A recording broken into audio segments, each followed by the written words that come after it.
Assalamualaikum dan salam Ramadan. Bulletin UKAS edisi petang 24 April 2020 bersama saya Vivi Emir Saika. Berita utama.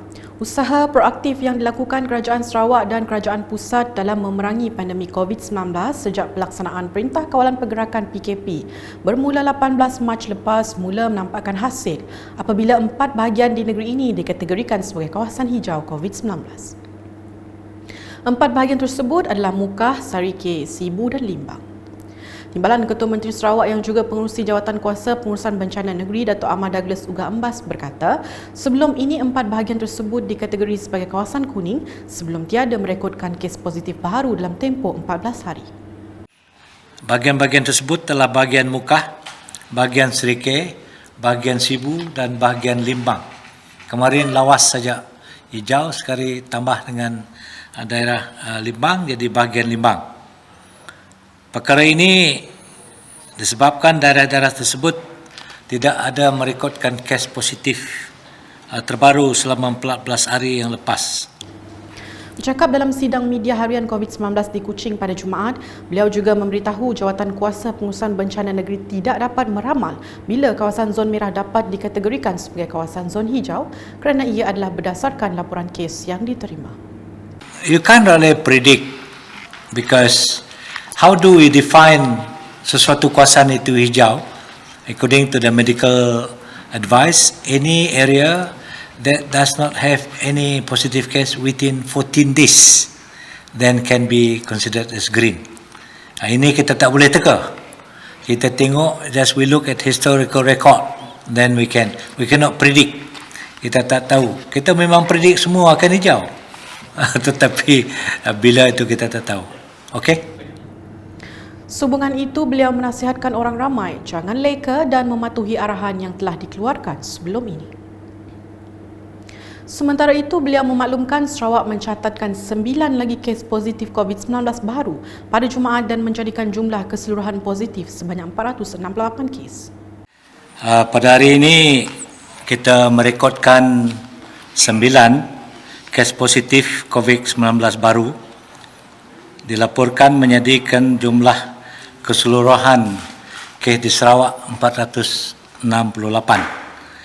Daripada 9 kes tersebut, 7 kes dari daerah Kuching, 1 kes dari daerah Samarahan dan 1 kes dari daerah Serian. Tambahnya, sebanyak 17 kes telah sembuh juga dilaporkan dan telah discharge dari hospital.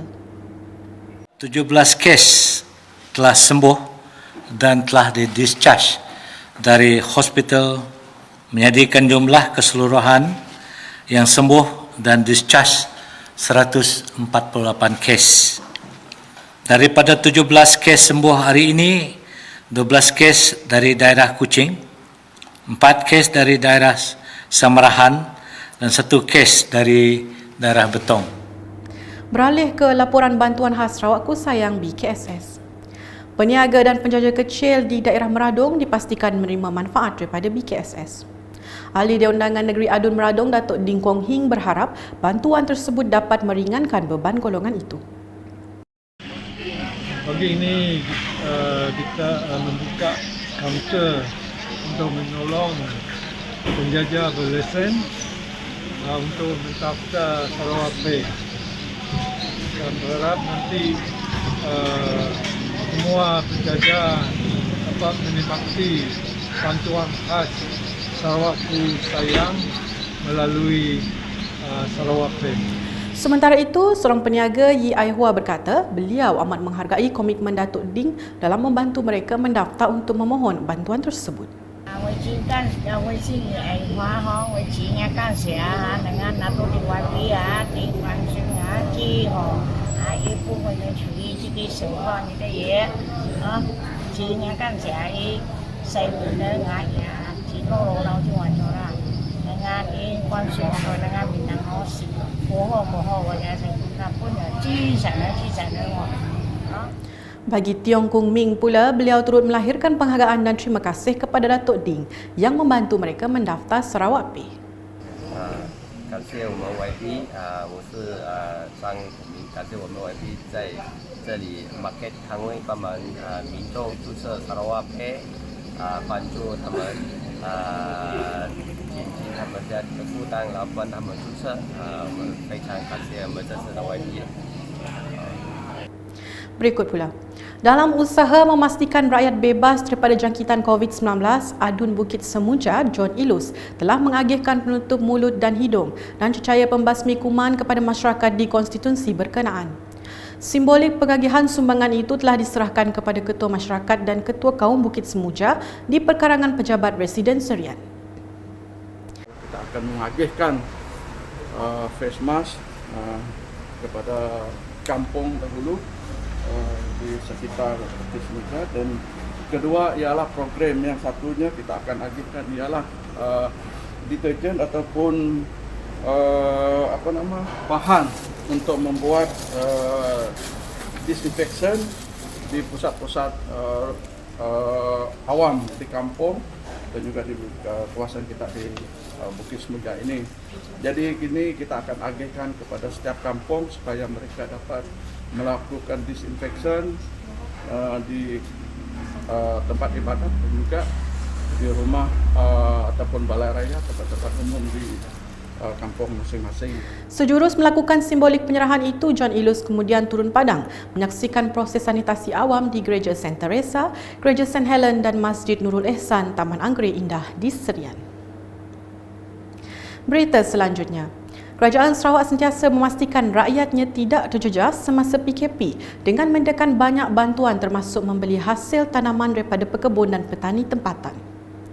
Pegawai Pertanian Bahagian Limbang Jakarian Ramli berkata, untuk itu Kerajaan Sarawak menerusi Kementerian Pemodenan Pertanian, Tanah Adat dan Pembangunan Wilayah Sarawak, Jabatan Pertanian Sarawak serta Pertubuhan Peladang Kawasan PPK telah bersama membantu dalam menjayakan inisiatif ini. Untuk bahagian Jabatan Pertanian Bahagian Limbang, peruntukan sedia ada telah disalurkan kepada 2 buah PPK, PPK Limbang dan juga PPK Lawas. Bagi peruntukan sedia ada yang telah disalurkan kepada PPK Lawas adalah sama rata RM25,000 di PPK Lawas dan juga PPK Limbang RM25,000. Tambah Jakarian lagi, pihaknya telah memohon peruntukan tambahan bagi fasa kedua supaya inisiatif Kerajaan Sarawak ini dapat diteruskan di mana PKP diteruskan sehingga 12 Mei depan. Untuk makluman juga, ini adalah fasa pertama RM25,000. Fasa pertama. Dan kita telah memohon peruntukan tambahan bagi fasa seterusnya. Pada peringkat ini, Perintah Kawalan Pergerakan, kita akan teruskan juga bantuan ataupun sumbangan sedemikian. Artinya tidak berhenti setakat inilah. Ya. Berikut pula kisah penduduk di kawasan pedalaman terutamanya di utara Sarawak yang menyambut baik bantuan seperti Bantuan Prihatin Nasional BPN dan Bantuan Khas Sarawak Kusayang yang diberikan kerajaan dalam menghadapi PKP. Seorang penduduk, Joabs Darius, yang merupakan masyarakat Penan di Mulu meminta kerajaan memperbanyakkan subsidi barangan di kawasan pedalaman berbanding di bandar. Kami di kampung, di pendalaman, kalau boleh harga barang yang ada subsidi yang harus diperbanyakkan lah. Selain daripada tanggungan bantuan yang ada, banyak barang keperluan di kampung, di pendalaman itu agak kekurangan lah. So digalakkan supaya semuanya mungkin subsidi ke apakah, jangan dia memilihkan tempat-tempat yang tertentu, ya biar dia dapat diadakanlah di tempat pedalaman. Seorang lagi penduduk Banyang dari kawasan Puyut Nibung mengucapkan terima kasih kepada Kerajaan Persekutuan dan Kerajaan Sarawak di atas bantuan makanan dan bantuan keuangan yang diberikan bagi meringankan beban rakyat yang terkesan akibat penularan wabak COVID-19.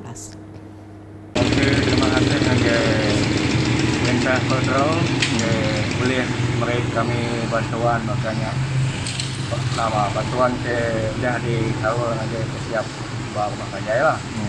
Jadi saya terima kasih juga kepada dengan pemerintah kita dan sudah memberi bantuan memberi pemakai ada rumah kerja rumah kerja lah.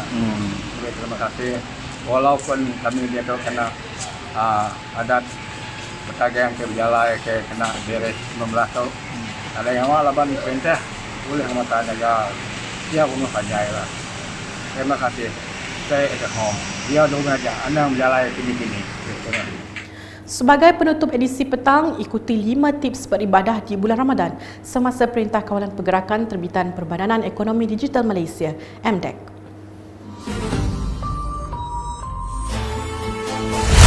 1. Ceramah dalam talian. Anda masih boleh dapatkan ilmu daripada ustaz yang berkelayakan dengan menonton secara live seperti page TV Al-Hijrah, IKIM FM, Majlis Agama Negeri dan sebagainya. 2. Bersedekah secara dalam talian. Anda nak bersedekah pada masjid? Sekarang ni banyak masjid sudah menyediakan online transfer. Sedekahmasjid.com ada menyediakan kemudahan tersebut. 3. Mengaji dengan bantuan aplikasi. Inilah masa terbaik anda gunakan masa yang ada untuk mengaji dengan aplikasi seperti mengaji.com, tilawah.my dan Lisan. 4. Bertilawah di atas talian. Amalan bertilawah masih boleh diteruskan walaupun di rumah. Aplikasi seperti Google Hangout sesuai dijadikan platform untuk bertilawah beramai-ramai. 5. Majlis zikir secara live. Marilah kita doakan keselamatan negara dengan bersama-sama mengadakan majlis zikir menggunakan aplikasi Zoom atau Facebook Live. Sekian bersama saya Vivi Mirza Ika dan kru penerbitan. Selamat menunaikan ibadah Ramadan buat seluruh umat Islam. Dapatkan berita terkini Sarawak setiap hari dengan melayari ukas.sarawak.gov.my atau di Facebook, Instagram, Twitter dan saluran YouTube Buletin UKAS. Salam UKAS.